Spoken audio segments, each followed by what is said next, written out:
wesizwe lisole abaphathi be-Orlando Stadium ngokuzama ukucekela phansi ukwethulwa komqulo wokhetho.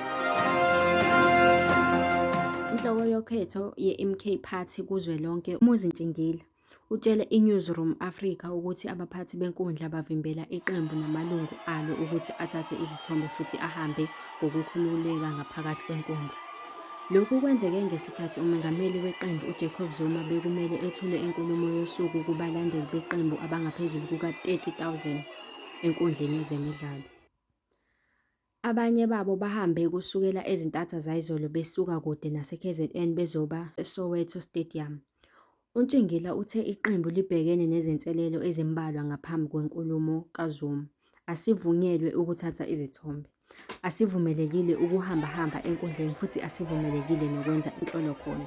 Kodwa-ke siyakuqonda esibhekene nakho futhi sigxile kakhulu kulo mcimbi nokuqinisekisa ukuthi lo mcimbi uba yimpumelelo. Ngakho-ke noma ngabe kwenzekeni ngeke kusiphazamise ngoba inhloso yethu inye, futhi lokho kuwukuthola iningi lezingxenye ezimbili kwezintathu okhethweni, usho yena. Ngaphakathi nangaphandle kwenkundla amalungu e-MK Party abegqoke imvunulo yeqembu lawo ecula futhi ecula izingoma zomzabalazo elindele inkulumo kaZuma. Abanye bacula ingoma yodumo ethi Mshini Wami, abanye becula ingoma edume ngelika Wenzeni uZuma. Lokhu njengoba abalandeli beqembu abavela ezweni lonke behambela ukuqinisekisa ukuthi leli qembu liyasilandela okhethweni lwangoMeyi 29. UZuma ubezokhuluma ngehora lesithathu ntambama. Ubingelelwe ukuchazwa ehlombe ngesikhathi engena enkundleni.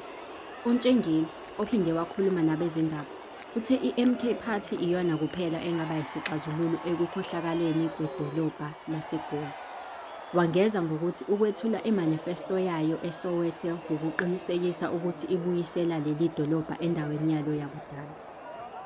Imvelo kanye nengqalasizinda konakele kakhulu, esho. Izinga lokwentuleka kwemisebenzi nezinga lobugebengu libonakala ngokudelela ukuze wonke umuntu alibone. Ukhona-ke umkhonto wesizwe, uzothi siyawukhathalela. Sizophendula ngokwezimo nezimfuno futhi umkhonto wesizwe ikhaya lakho. Yingakho-ke siza eSoweto, ikakhulukazi e-Orlando West.